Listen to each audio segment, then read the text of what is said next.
Constructive Criticism is sponsored by Oasis Games. MTGOasis.com is the place to get cards for your next Magic event. Try them out with code CCMTG for 15% off of your first order, and use the code WouldThatBeGood for 4% off of every order. Want to support the show directly? Head on over to patreon.com/CCMTG to check out some awesome benefits and future goals for the show. Thanks for listening, and here's this week's episode of Constructed Criticism.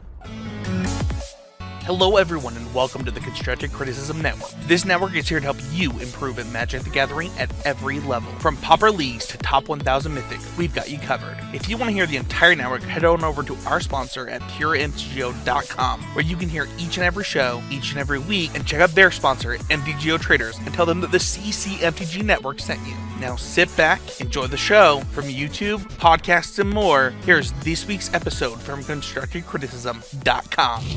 Hello, everybody. Welcome to the 398th episode of Constructed Criticism. I am your host, Mason, joined by my cowboy co-host, Spencer, and my taxi driving co-host, Abe. Abe, how you doing? I'm doing great. Love taxis. I love that. Spencer, yeehaw, how you doing, buddy? Dude, I'm doing pretty good. I played a lot of Magic since this set came out. Magic is in a good place, and I'm in a good place, and that's just a good place to be. It's a 3-for-1. A little ancestral for you. Today, we're going to be talking about Neon Dynasty's immediate impacts on Magic, and that's going to be across lots of forms. We're going to talk about Standard, Pauper, Modern, Historic. We've got it all today. But first, we do need to do Always Improving. And it looks like I'm up first on the docket today for this week in Always Improving. My Always Improving moment comes from working on Amulet Titan for this past weekend's NRG, which I went out to Milwaukee to play and got, some cheese. It was a great time. Amulet Titan is a deck that I've played a lot. I really liked. And you got some pretty big upgrade this last set with Beseju, the tree. But the problem with Amulet Titan has always kind of been, okay, but you can't really beat Death Shadow. And Death Shadow is like one of the best decks in Modern right now. And my assessment is one of the most popular decks. Like it and Murktide are decks that people really like to play, and people are going to play the variant of that which they think is best a lot of the time. Those sort of game plans were popular before they were good in Modern, and now that they are good thanks to Ragavan and friends, they get played a lot. So it's like, okay, how do we overcome this problem? And it kind of came from, okay, well, what is the problem with the matchup? And it's like, well, I'm a combo deck that needs to assemble these pieces so I can get this Titan into play so I can kill them. But they're really good at disrupting my combo and picking apart the individual pieces. So how do we fix that?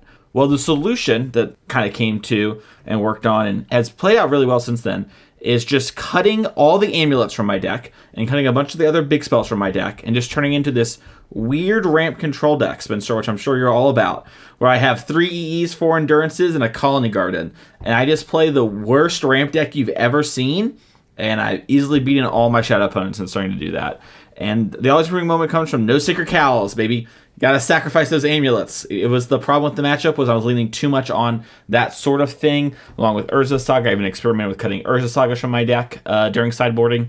And ultimately I didn't go that way, but was willing to make big sacrifices and do things that look and sound wild. I got a lot of bulging eyeballs when I was telling people about the plan this weekend. So You and I have both played a fair bit of Amulet, and I think when I first was playing the deck, the very first event ever, the only decks that I lost to were Grixis Death Shadow and Mill, and you were like, yeah, you're not going to win either of those. And I was like, yeah, the Mill one felt really bad. I wonder about this one. But I think at the time they were still playing Team Battle Rage. It's really interesting to hear you. It goes back to our episode a couple weeks ago, right? This matchup was tough, but Mason had an idea that is a little unconventional, and it works. And it makes me want to spend some of my MTGO bucks on some Amulet Titan. Amulet Titan's a blast. You should definitely do it. Abe, what about your Always Improving moment? My Always Improving moment is almost tied to a lot of what I think we'll end up talking about this episode. I've learned so much how I want to construct my decks while thinking about specifically the card Experimental Synthesizer. Since the set has been previewed, I've been playing drafts on Arena, playing a bunch of Pioneer and Pauper on Magic Online, and a decent bit of Standard too. This card has presented so many questions to me of how do I make it as good as I want it to be, and how do I maximize it in the way that my deck is constructed? Can I fit it into Affinity? Do I have to play Frogmite with it so I have enough spells to hit off of it? When do I cast it? It feels like such a skill testing card to be playing with, and like it presents a lot of, you just got to draw the card and play it immediately. But that kind of question and answering that has really kind of like pushed me forward in the way that I'm looking at the cards I'm putting in my deck and the way I'm making those decisions, as opposed to like, oh, like it's just a draw 2 or whatever, and I'll just put it in my deck, these other things. Specifically playing it in Pioneer in some of the Rakdos synthesizer decks that Mason had linked in the Patreon Discord. At first I thought I knew how this would work, but it's actually playing out differently, and then using that to update everything else in how I was thinking about how to play the card has really been like an eye-opening. Can you talk about that a little bit for me? This is a deck that I want to pick up. I'd love to learn like what was different than you expected.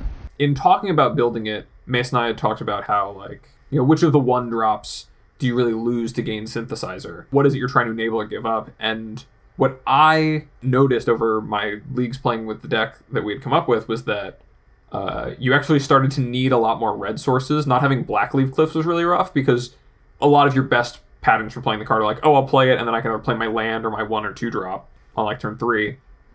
But having to have double red that early in the game is really rough, because a lot of your spells are black, and also making sure that all of your spells in your deck are ones that you actually want to cast proactively is pretty tough too. I don't want to get on myself too much, because I will talk about this in our main topic, but like the way that other people kind of saw this potential and the way they worked out, I think is really, really smart. They solved the puzzle better than I did. The timing on the spell, something that looks kind of like, oh, I'm going to enable this kind of Lurrus Bauble scenario, actually turns into something where, because it has a single red mana in its cost, and also the timing on which you receive the card blows the door wide open on how different it is. It's hard to say like how much different it is than I thought it was, because it's just hard to put into words how different it is to draw a card right now for only this turn and drawing a card like you normally would with a Wellspring kind of card. It's very Hearthstone-y. Yeah. If that's true. And it also is, it kind of reminds me, the way you were talking about it reminded me of Expressive Iteration, and how the play patterns are really different than I thought that they would be. The cards was really good, but playing with the backside and how good like a 2/2 is and working that in your game plan too, there's just like so much going on in that card. And it has really pushed me a lot to think about the way that I'm playing my games, and then thinking about what that actually means for the way my deck is functioning, and that has been really, really cool. I had to skip my local 1K I would typically be playing in. It was sealed, so I had done a bunch of prep for sealed, doing like a bunch of drafts and stuff, as well as stuff for Mythic Cast going into the weekend. Had to skip it, ended up doing some other stuff, and then also couldn't play the Pauper Challenge that I was going to play.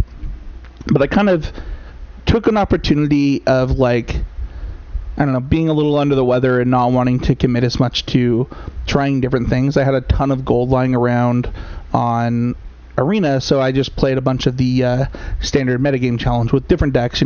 Started off with playing dragons, tried some mono red. I think this is the first one in a while that I didn't get the 7 wins at. But I got a lot of really good results, and my win percentage stayed pretty high throughout the whole thing. And one of the really cool things that I noticed during the metagame challenges are used to ladder play in the platinum to mythic range. You are probably not seeing a lot of aggressive decks right now, and that was not true on the challenge, because you get rewarded for completing your matches quickly in a lot of ways if you have a lot of gold to burn and stuff. But also, people were just bringing nothing but, good, lean stuff, which I really liked. I mean, there were a couple games, just like you got on ladder, where, you're I don't know what's happening. But for the most part, I think that you got people's best, which I really enjoyed. And in doing that, I got to play Zan's deck. I got to play updated different blue-red decks. And I got to play against a lot of really cool stuff. I think one of the things that was always improving for me is taking some of that stuff and applying it to my own brew. If you have been following me on whether it's Twitter or in the Discord, I have been working on this Jund Snowstorm deck, I call it, which is, and honestly, one of the biggest gets for me from this weekend was actually Tainted Adversary replacing a lot of the stuff that I was doing. I played against another Tainted Adversary deck and was I don't know why I didn't think of this card. The way that my deck works, you put a lot of creatures into play, whether it's between Inscription of Ruin and Blood in the Snow, you can actually put 2-drops into play super easy with this deck between main deck and sideboard, depending on how you build it. You also just get tons and tons of mana in your ramp deck that also happens to be a Storm the Festival deck. When I played against this other deck that was playing Tainted Adversary, it like really changed the way I could build my deck, and also my deck got to adjust to the fact that like people are playing more aggressive decks, which means that I can play main deck Bloodchief's Thirst to also hit things like Dragon Egg, and like it was huge gains. I played a lot of Zan's deck. I think I played 3 different things, and I think I got 5 wins twice, and then got mana screwed one of them.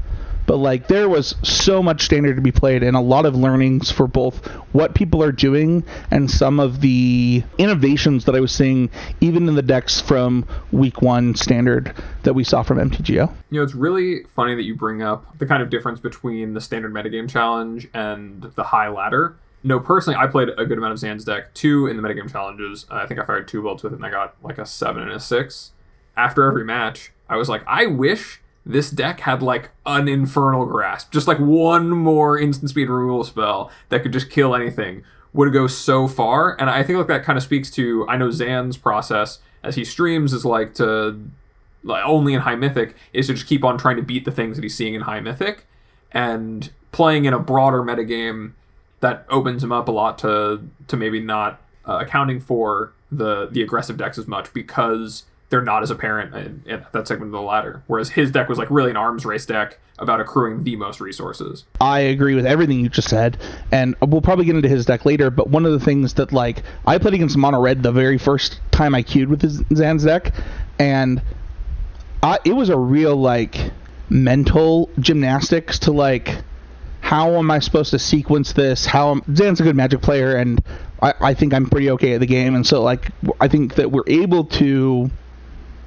put ourselves in a position to win those type of games. But I agree with you that like there's a lot going on in the standard format, and kind of learning that helps you prepare for any given ladder run, event, whatever you're doing. And we're going to get into more of that standard stuff here in a second. But first, we do need to give a shout out to our new patrons, Mikey, Jonathan, Ben. Thank you so much for becoming patrons of the show. It means a lot. The show will always be free, but if you want to support it, you go to patreon.com/ccmtg. Don't worry, I'll promote that to you again later in the show during the Patreon questions. But first, we got to do a little housekeeping before we get into the meat and potatoes of the episode. Spencer, what's our housekeeping? I think that part of the always improving process also applies to us, the show, the things that we do, right? I got feedback initially when we set our tournament date that the people were not as interested because it's like a couple weeks before cards change in Alchemy. It's also right after a set comes out. Can we do standard instead? And like we kind of just kept going with the Alchemy thing, and we didn't get signups. And so I think I could have specifically listened to that feedback really and pushed back against like doing Alchemy. But the good news is, because we're going to move the prizes from this event, not hold it, and put them into the next event, making our next event a 1K at the bare minimum of Oasis Store credit. As we took a vote, Abe, and the opposition didn't show up, as you said. 3-0, we just want to give you guys the prizes. So we'll schedule a new one. We're not holding an event this week. I love giving away $1,000. That's just like a cool thing to do. Yeah, we also got a bunch of new patrons, so like you'll still get in there for free at that $10 entry point, things like that.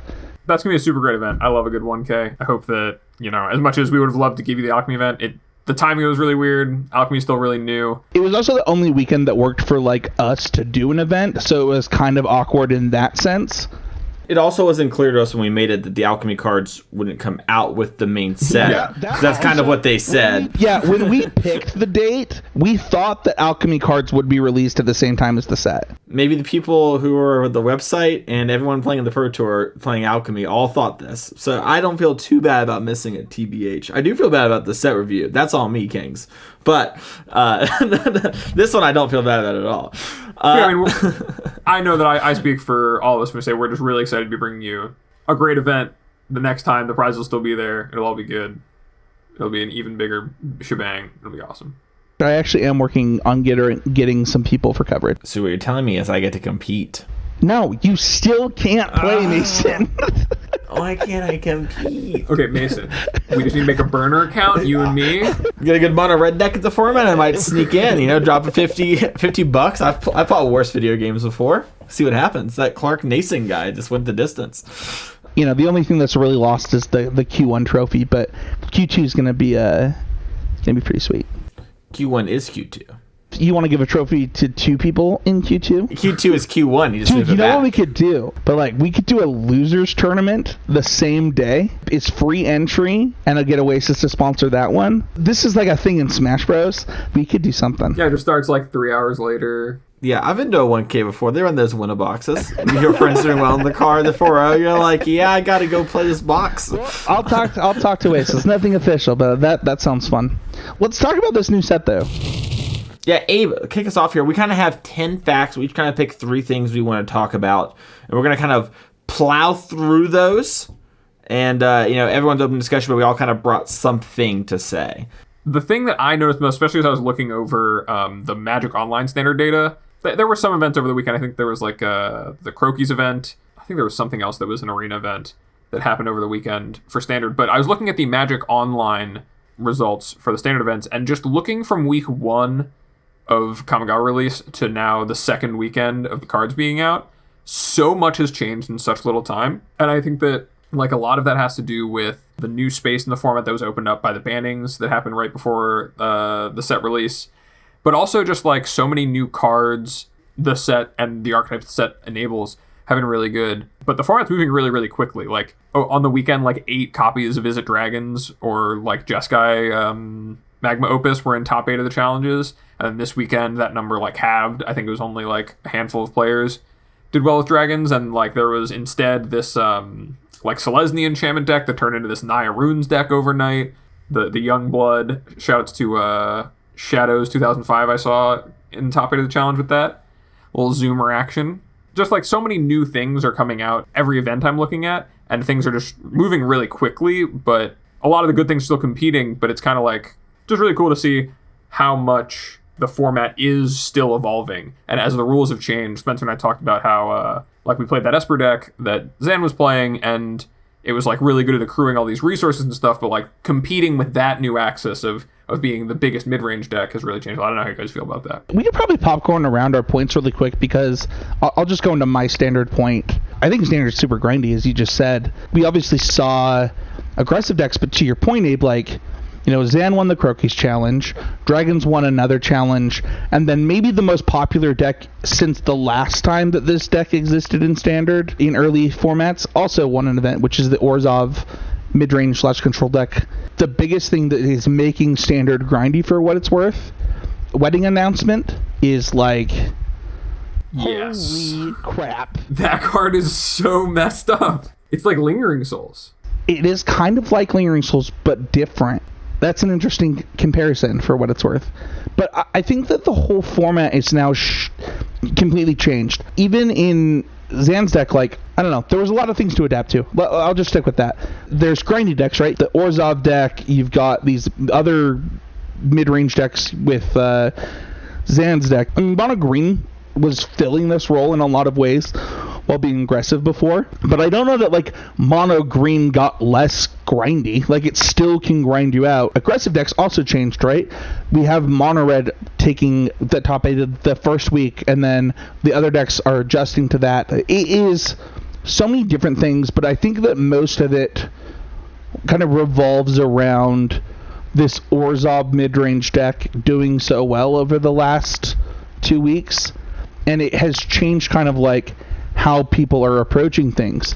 And even things like this Dragons deck that won, I'm pretty sure that they even it's not the same 75 that won the week before. That won both the week before. Yeah, that's true. I mean, this one has 3 sweepers in it. That's less than the other one, yeah. The other one had 5. Did it? Yeah, week 1 had 5 sweepers in it. We've entered this world of very different standard.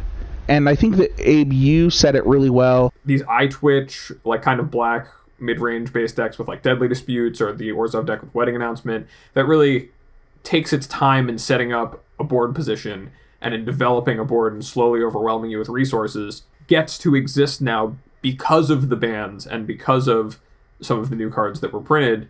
Like, I don't know, I couldn't imagine a standard format where Spirited Companion was a card I was registering 4 of. Until they changed the way things were. Like, the end games, the format are so different now. You can win a game through accruing just more stuff than your opponent, and that has led to a lot of new stuff happening. And a lot of the other decks, I think, are changing around that to kind of find new ways through it, right? Instead of trying to just close the game as fast as they can before, which is kind of like how Mono White was built, or like Mono Green was trying to attack things with like Blue Red Epiphany. Now we're seeing a lot more decks that are trying to like win the slog, you know, like there's still decks trying to close the game quickly, but they need to be much more resilient to things happening on the other side of the table, which is really good, I think. To your point about an unnamed podcast definitely was poo-pooing all over the idea of registering Elvish Visionary. And, you know, basically that Magic had completely moved past it. But there's a lot of Elvish Visionary in the results this week. I think we kind of agree but disagree in a lot of ways. I think some of it comes from the framing in which we look at it. So I don't see the black-white deck as a new deck. That was kind of the deck that I thought was, well, from looking at results and stuff, was the best deck after the bans going into Kamigawa, which was a short period of time.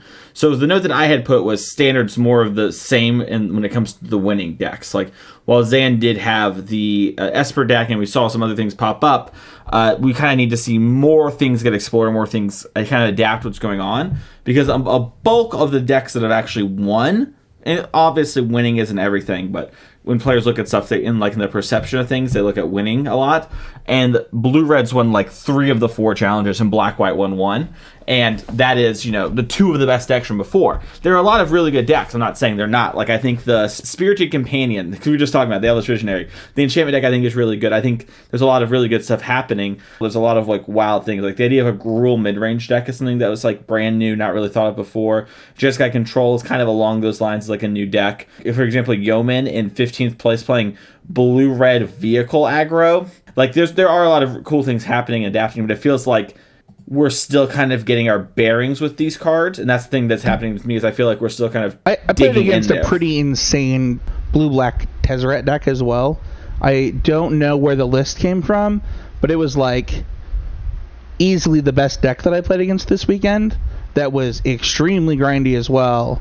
I think that probably like 3 or 4 weeks from now, people who are doing new things like have more time to trial and error their way through. There's a huge advantage that Izzet Dragons and Orzhov Midrange have by starting out being the best decks coming in, right? Like, they already have all this work done to them. They already have all these numbers figured out. Their deck already works efficiently. They've already seen kinds of problems with the format and know how to adjust their deck building accordingly. All the things trying to combat that, they're coming at it with a new problem. So I think the fact that, you know, we see decks like this Runes deck looks really, really strong and promising and very new. I think that's a huge place where there could be a big gain. A lot of these new strategies that involve new cards primarily, like maybe this Vehicles deck, they still have to work out, they still have to like iron out the kinks, you know? I think the fact that they are competing and we're seeing the metagame shares kind of dwindle a bit for the traditional decks, and even the traditional decks are starting to adapt. The Esper midrange deck I played was really a derivative of the Black-White midrange deck that was tuned towards having more ways to like generate card advantage or break the control matchups. We're seeing the same thing but differently. I see a lot of change moving in that direction. I think what you're calling out is like seems like right now, that the change hasn't been enough. Yeah, exactly. I'm not saying there isn't change. There obviously is. I'm saying it needs to happen more, and I think there's some of the stuff is like players not willing to risk things and not fully delving into things. Like Tezzeret Betrayer Flesh, I think is like really strong. And we see it kind of popping up in various places and doing pretty well. Noah's spending time to like try and maximize that sort of stuff as much. And so I feel like there's that with a bunch of cards and a bunch of things and a bunch of different ways to also play the decks. Like Smoldering Egg was really good with Alrund's Epiphany, obviously baked in, right? But now like no one's trying to play like a Smoldering Egg type deck anyways. And like that's a way to like kind of get some gaming and some of this other stuff, right? And so I just think that there needs to be more adaptation to the black, white, and the blue red deck because we know what their strengths and weaknesses are traditionally, and you can kind of attack those things. And it feels like a lot of people are building their decks with blinders on at certain points, and we're kind of hitting week 2 now where they're starting to be like, oh yeah, I got to adapt for these things. And we saw a big jump forward in 1 week of technology once people were like, oh yeah, that's right, I have to beat black, white, I have to beat blue, red. And I gotta challenge you guys on this because like I had not seen this version of Black White basically at all. These old lists from after the ban are like 15, 20 cards different. I think this deck has innovated a ton. So like the one that won by Sapio, I'm going to try and say their name correctly here, is a bit different. It's more of like an aggressively leaning black-white deck. There's 2 versions. There's like a Luminarch Aspirant version. And there's like Orzhov Control. Yeah, and then there's like one that's basically just the Planeswalkers, the Edgars. That is the one that was doing, I think, pretty well before Kamigawa came out. But I had seen versions like this floating around in places. And maybe that's like some amount of conflation in my head, and I'm like mixing the data on the two, you know what I mean? Like, not remembering it. But I have seen stuff similar to like an aggressively slanted black-white deck that had like white-black second thing, exile thing, and flashback. But they've gotten some new cards like Bankbuster that's maybe have taken the place of that, so it's a little different. No, I will say this deck, by suppose, is definitely much more aggressively slanted than most of the traditional one. Most of the previous ones. ones. It's only playing Lolth, like Vanishing Verse, as its removal. It doesn't play any right. Oh, it does main deck its Wedding Announcements. And it only plays like 2 Meathook Massacre, but also has like Paladin class. This build is trying to snowball its board advantage rather than play a game of indefinite amounts of accruing it. Like, I've played against both versions a ton. I think that this is literally the most popular deck in Magic right now. It plays the black-white game, you know, everyone's least favorite type of Magic. Anyway, on to a format that I am liking more than Standard nowadays. The Pioneer Showcase Challenge was over the weekend, and Oni Cult Anvil and Synthesizer builds of Rakdos midrange absolutely dominated over the weekend. Goldfish says he won the Standard Challenge. I don't know if that's correct. Or the Pioneer Challenge. He won the challenge in 5-3, the other thing, the showcase or whatever. He won the challenge with this Anvil plus Synthesizer build with black-red that kind of gives you cheaper ways to pop the synthesizers and generate traction and kind of bleed the game out as you're holding on to it. I know that Sam Pardee lost the finals of the Pioneer Showcase with Rakdos Sacrifice with Oni Cut Anvil and Karn. This build of Rakdos was all over the top 32 of the challenge, and both of those cards making a huge splash, kind of changing the positioning of that Rakdos deck, I think, a good bit by making it much more resilient to graveyard hate, both through the way that it generates card advantage, where they've stopped playing Stitcher Supplier and being so reliant on that and Kroxa to be their endgame, and also just giving them a way to grind, not only put pressure on the opponent's life total, but also be playing to the board at the same time through Anvil. Like, they're playing like 4 Terrarian, they're playing Blood Epicure. They just have tons of ways to generate these incidental artifacts that will make them 1/1s while also being able to use the Anvil to like drain out or as a sacrifice outlet for when they need to use more of their mana in a turn and also have access to cards with Synthesizer. Really, really cool solution. Some of the problem I was having with getting my synthesizers looping, which is how mana intensive it was, one of the top 2 best decks in Pioneer right now is definitely the best mid-range deck. I'll add my point to you before we get into it, because this is one I wrote down, is that Pioneer has really leaned down as a format since the release of Kamigawa. Clunkiness and the mana curves and everything like that. And I put in parentheses, maybe it's because people are focusing on the format. It's unclear to me, but I do know that Kamigawa added a lot of really cheap cards that are really good. The Anvil deck, I think, is quite good and is probably, in my opinion, like the second best deck in Pioneer. I think the Lightpaw deck is the best deck by like a lot in Pioneer. And it's interesting, if you look at the first challenge, the one that Polium won with Black-Red we were just talked about, was on Saturday. Orzhov's 4 of the top 16. It lost all of its win-ins or whatever very easily, because you have 1 or 2 in the top 8. The matches go slightly differently. And then there's like none of it in the top 16 the next day. There are a couple in the top 32. But it's funny, because I think the problem is the deck, actually the way it's built with all the Orzhov being purely Orzhov, actually makes it really hard to beat the black-red deck. But I think by adding just literally a messenger speed to your deck, you're actually able to bust through these sort of decks. And people just haven't adapted to, like, Lightpaw lets you tutor anything, you can do these sort of things, and people are just not, believers in it yet, since no one's done, like, super well with it. But yeah, I think the Anvil decks and the synthesized decks are dominating Pioneer. It plus Lightpaw puts a lot of new pressure on the format, and in some ways Greasefang also. I think that adds like this whole other combo element, and it's really like condensing what you're able to do in Pioneer realistically, and really giving it a new shape that I don't think is better or worse, but I find personally more interesting than the previous Pioneer. I agree, it's kind of hard to tell if it's an injection of all of these new cards or the fact that there was a Pioneer Showcase over the weekend. At least personally, I think it's probably the injection in this case.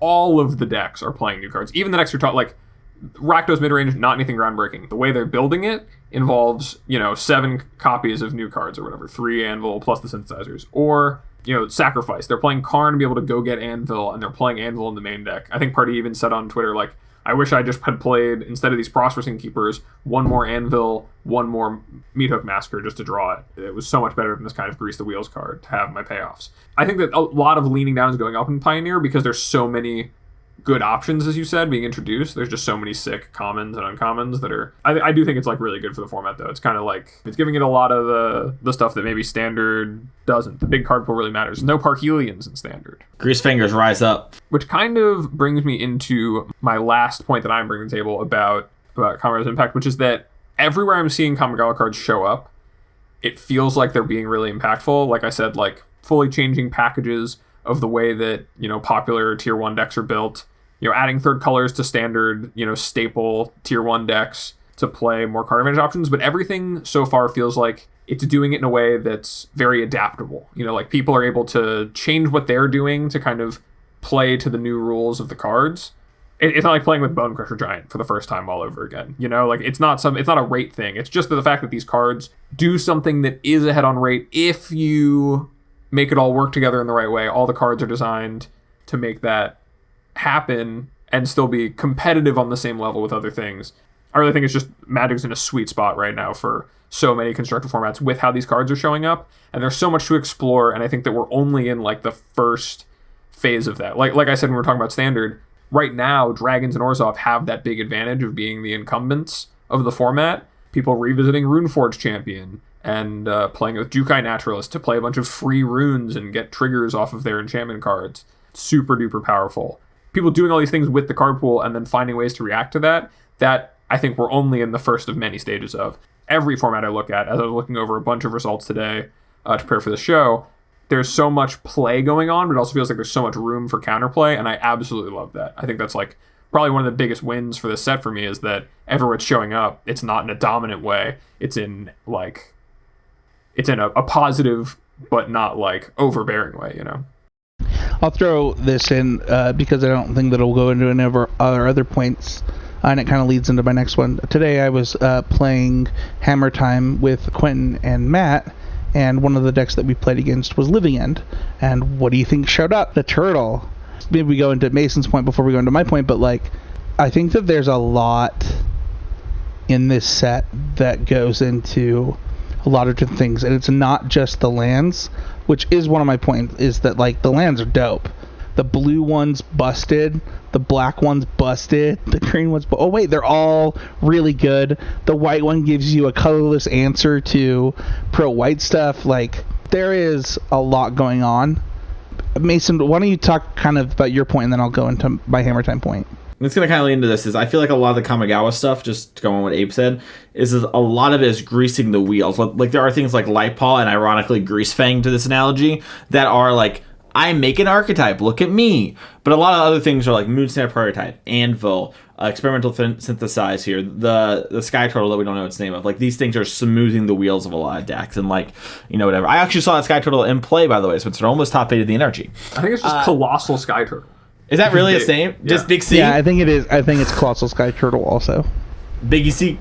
Anyways, Biggie C is by the way, I'm really glad that card is not a disperse, because after seeing it played, it would actually be busted as a disperse. It would be the best. It would actually be unreal. Just a dummy thick Borrower that's also regrowth.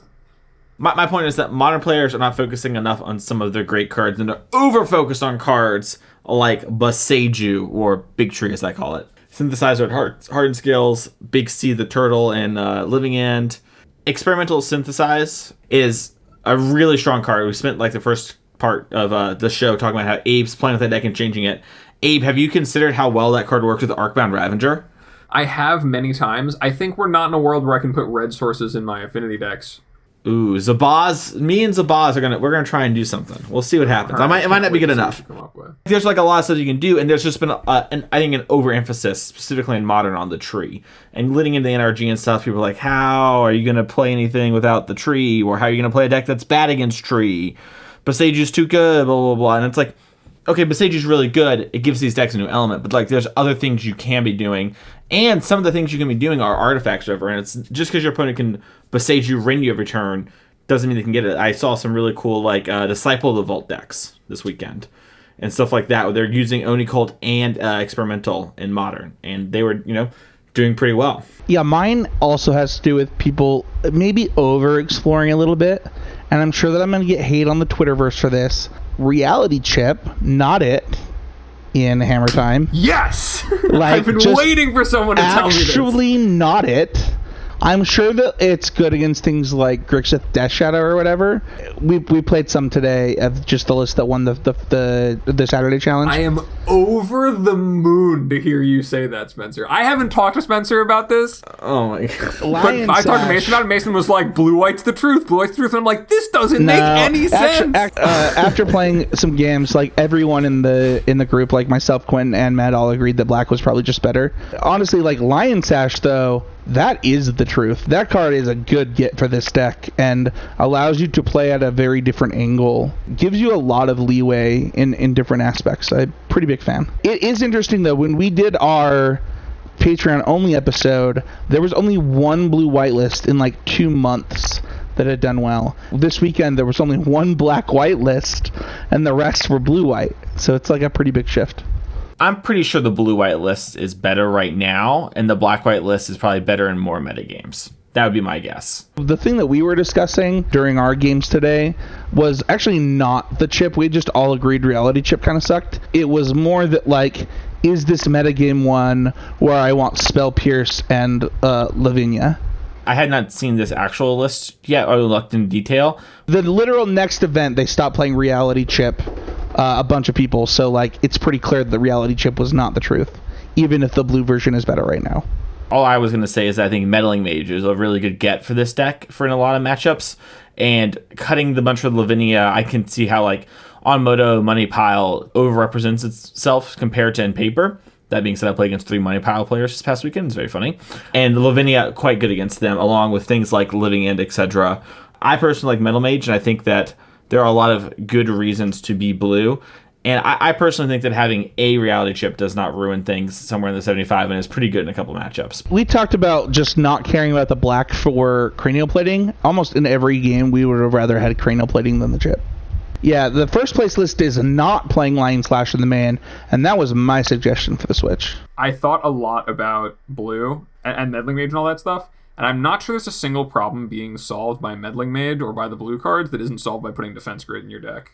That's kind of where I've landed on why I think blue is much worse than having other colors. Like, I don't know. I think it's possible to go to like Stirring's Defense Grid and get the same upside. I did not expect this point to like cause a ruckus. I thought about this a ton in the shower because I've been reeling ever since Reality Chip was told to me to be the truth. I could not envision very many scenarios where Chip was like the truth. Have you ever had a stall board state before? That's my big pitch on the chip is like if you're down bad on resources or there are no good attacks, the chip gives you a pretty reasonable angle there. You're Hammer, you're never down bad. You got 20/20s, you're thick. Sorry, I'm used to playing Money Pile, so all my Hammer opponents are just like, they got these Mim Knights and they're like, your turn, Mr. Mason, have a good day. Yeah, so my matchup's doing what? I'm paying 3 mana to get time walks? Like, no, I'm not paying 3 talking mana to get about this. I don't know the Reality Chip You are fixes the enemy. that. You are the enemy of the Hammer play. Let's talk about our bonus one, which is Pauper. And already, Synthesizer making the impact. The first place list on was the Storm deck. Then we've got, that one had Synthesizer. I'm talking about the week before. Oh, okay. Was that card legal the week before? Yes. Oh, okay. Abe out here, blazing trails, Mason. Okay, no, the person who won with Boros Bully also had in their deck. I cannot take credit. But I was among the first. Why do you guys think that this set was a good Pauper set? Because I have a lot of opinions about this set and Pauper. I mean, I think the only card that really has mattered to me for it in Pauper has just been Synthesizer, because you just get another Ichor Wellspring that... I don't know. I think we're pretty close to like a Tron deck. You think there's good Tron stuff? Yeah, both the turtles seem really good in Tron to me. One of the things that I haven't liked about Tron recently is the blue version of Tron, for example. It plays like the 5/5 hexproof or whatever. Maybe it's a 6/6 that you can cycles. Like, these are way better cards for that style of deck. A lot of the room in the metagame for Tron has been kind of eaten up by the Azorius decks, because they get to play much better stuff against Affinity, while also having the same endgame of like Ephemerate locking people. I would be interested to see what those Tron decks look like. They might have lost some things that are too important for them to be competitive. Like, even if these gains are good gains, I think they might be in the wrong place for the format right now. I don't know if Mason knows anything or cares much about Pauper. I do not know enough to speak intellectually about the Turtles in Tron or much about Pauper, but what I do know is that Pauper is typically a format about accruing resources and stuff. So seeing things like experimental synthesize burst into the scene where like a 2/2 body can be kind of relevant in a couple spots. It's a draw 2, and artifacts are some of the best, if not the best thing to be doing in Pauper, is not surprising. I think that's part of why we're seeing it have such a big impact in Pauper, is because artifacts are like the best thing there. This is an artifact, a good chunk of an artifact set, you know? I do think that like Boris Bully getting a ban and then immediately getting Synthesizer was pretty good. The Boris Bully deck looks nice, and so does the Affinity deck. As a set that is the most complex set ever printed word-wise, the fact that it has some of the best commons does not strike me as very far-fetched. I'm surprised I haven't seen more of the Ninjutsu 2-1 that's kind of like Ninja the Deep Hours. Like, drawing the first card is pretty great, and usually connecting for a second card is just extremely difficult. But in those, like, blue-red fairies matchups, the card you get for ninjutsuing back your other creature and the card you're getting for connecting are most of the value you get out of the Deep Hours anyway, and the 1 mana versus 2 mana is so much in the early to mid game. I think, you know, to wrap up everything here, the thing that really kind of sticks out to me, at least, across all the things we kind of mentioned, is that, like, Kamigawa is this really deep set that adds a lot of complexity in the way in which you're supposed to kind of construct your deck and look at these cards and fit them in. They're not like Eldraine cards in the sense that, like, they smash into a format, they take over, and these are like the best things to be doing. These things fit into existing decks for the most part, and you kind of have to figure that out. And there's been a lot of exploration going on, and it's going to probably continue to be that way for a couple of weeks before we even get down to anything that's super duper solid. I think there's been a lot of sets recently where at this point, if we did this episode, that would be very hard to do 10 points on something that wasn't spanning all the formats. And, you know, for the most part, we really talked about 3-ish formats. I think Kamigawa has been, you know, a resounding success, all things considered so far, and it's super interesting, and you should really spend some time to explore stuff. I wanted to mention during Standard, I'm just mentioning passing here, like, I've done things like played Colossal Plow and looked into that sort of area, and it's, like, surprisingly good. You know, it's not busted or anything like that, but, like, there are things that can happen in these sort of formats, and it's interesting. It's fun to explore these things. You should do it. That is going to segue us into our Patreon question, though. If you ever want to support the show, you go to patreon.com/ccmtg. The show will always be free. But if you go on Patreon the show, you get a little shout out, like at the beginning of the show. You know, you could have been like Mikey, Jonathan, and Ben and got shout out twice maybe. And you also get to ask questions in the Patreon Discord, where Mikey asks top 5 basics of all time. And I will answer this question personally. I think it's white for plains, black for swamp, blue for island. No, but what's y'all's favorite arts for basics? Because I think that's kind of the question here. Do you have like an artist or a thing you go to? I like the Rebecca Guay F&M promo lands. I really love the Nyx lands.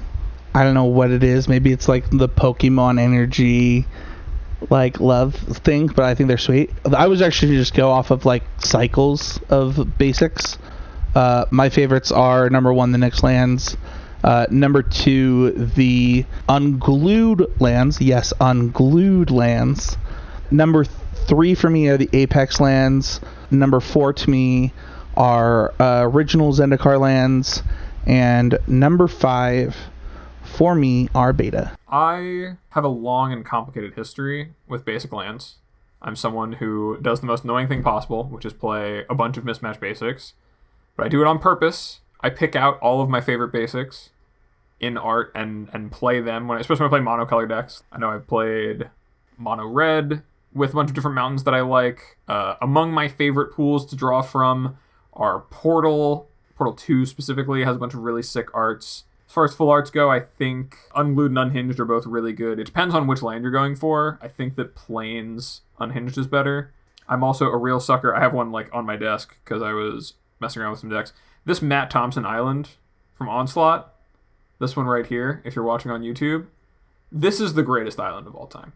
This is an unbeatable island. There are boats. There is an island. There is a town in the background that you can see. Visible amounts of commerce going on here. People live here. You draw on this for mana. It is blue. You should play whatever you like. I think that there's so much good Magic art, especially when it comes to basic lands. I'm going to use this as my chance to stand on the soapbox and talk about playing one of basics and whatever. Showcasing all of your favorite arts is way cooler than not, and doing it shows who you are as a Magic player and a person. Don't be afraid to go out there and play mismatch basics if you like all of the arts. Show people what you care about. Magic is awesome, and there's tons of good art, especially on basics. Use it.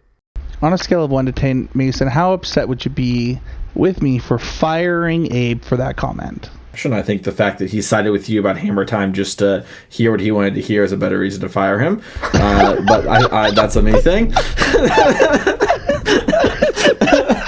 Anyways, I went in my middle Magic deck. Oh no, it's too... I turned my light on too bright so people could see me. I like this Island Ape from Cons. Do you see it? I do. Yeah, I like this one. All right. It's got Sidisi's Palace in the background. It does have Sidisi's Palace. It's all right. I have noticed you use that one a lot. We did not mention Mirage Lands for what it's worth, and they are also gorgeous. They're like really high up there.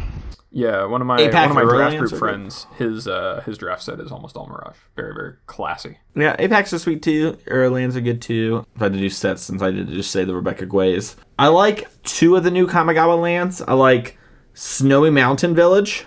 That one's dope. And Cherry Blossom. Have you seen old Kamigawa lands? The old Kamigawa mountains are nice. But I like the Snowy Village ones. Yeah. The Snowy Village reminds me of Erase, the anime. So I bought a bunch of those ones. I'm saying it's going to be weirdly the only Kamigawa land I have. Because I'm not buying the planes, but when we're going to play planes. But that does it for that. We also do YouTube comments and questions. We kind of do this each week. We'll go to one of the previous weeks. We pulled from the last 2 since set reviews don't really count, and if you get picked for this, you do get some Wasted Game Store credits. So make sure to reach out to us on social media in order to get your money. We got a comment that was great. Great episode, liked it. How do you handle hate cards in linear matchups? And I think this is a pretty interesting question. I think this kind of comes from the being okay with the hard things episode that we did about 3 weeks ago now at the time of this recording. And I'm kind of curious how y'all handle it, because my typical thing is if I come with a deck that's going to lose something like that, I either have 2 options of I've come really prepared for it, or it's something I think I can't beat, and I just let God take the wheel, and I'm just like, I lose. It's over.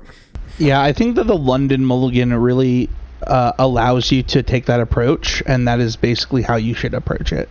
If it's a linear matchup and you know it's a linear matchup, you know it's about specific things, you need to come prepared for those things. Whether it's having Pyretic Spellbomb or whether it's Torpor Orb in his days of old, or whatever it is that you're worried about. If you need to decide, do I need to worry about this, or especially in things like Modern, or do I need to ignore it? And we kind of talked about that on the episode here, which is why I think the question comes up. But I think that this falls in line with what we said on that episode of you need to decide whether it falls into your game plan or not to worry about this thing. I will say, as kind of a little bit of in-game thing you can do, is if you're playing a deck like Dredge and you're worried about a Leyline of the Void, if your opponent is keeping a 7 or 6 card hand, they probably have that lights out linear hate card, because otherwise they might mulligan down lower now that the London Mulligan's in place, especially if they're just keeping 7. If you know that you have to beat that card, then it might be worth mulliganing more aggressively. And if your opponent is also mulliganing with you, at a certain point they might just be drawing the line on I can't go down this low, my deck still needs to function. In which case, you can that's when you have to pick how much do I need to function versus how much do I need to beat this hate card. But I would almost always assume that they have a deck that might have Rest in Peace or whatever against my Dredge deck. If they're keeping 7, I have to assume they have a Rest in Peace. That was the same way when I played Affinity against Stony Silence. I would always make sure that my deck was getting out ahead enough by turn 2 that if my opponent was playing Stony Silence, I could punish them for taking the turn off, because there's not much else you can do about it. If I had a Thoughtseize, that'd be good, but if my hand was good enough to get on the board by then, you just do it. And if they mulliganed, then I had to worry about it a little less. I could be a little looser myself. If you want to find some other shows on the network, you got to check out the rest of the CC network. We have Drafting Archetypes with Sam Black. That's going to be where you're going to go for limited. Sam Black, one of the all-time best Magic players, goes over a different draft archetype each and every week. I guess right now Kamigawa, but it'll be whatever the current set is. You also want to check out Common Knowledge. That's where you're going to get all the Popper goodies. And you can find all of these things over at constructivecriticism.com. MaceandNick.com or on the main CCMTG network feed. Spencer, if someone wants to find you and all the stuff you're working on. Oh, I guess Mythicast is back too. I don't want to take that from you. I don't know if you want to announce it here. Did episode 1, our first episode back on Mythicast, so you can find me there with Mythic Michaela, as well as, every other week on the Need to Nerd podcast, where we talk about nerdy stuff that we enjoy. You can also find me on Twitter at SpencerH. That's basically it right now. Hey, what about you? Find me at twitter.com/more-nothing. I'm getting very close. I really just need to title the article to starting my first series on getting out there of just a homegrown grassroots Magic the Gathering set of stories about gameplay on Tree of Tales MTG. So you can go follow that Twitter if you like writing about Magic, you like reading about people playing Magic, their tournament experiences, etc. Those are the two things I plug right here. So awesome. If you want to find me, you can find me each and every week here on Constructed Criticism. You find me each and every Thursday over at Card Kingdom. I write about anything kind of going on in Magic these days. This week we got some Pioneer action. So if you're going to want to find, maybe you like that Anvil list you just heard us talk about, or the Light Paw, you want to see the good Light Paw list, the one that doesn't just die to a chump blocker. I got you on that hookup. Come on over to it there. You can find me over at twitter.com at Mason E. Clark. Let's enjoy the torment of Twitter together. And I think that's going to do it for us on this week's episode of Constructed Criticism. We'll see y'all back here next week with our penultimate before episode 400 episode of Constructed Criticism.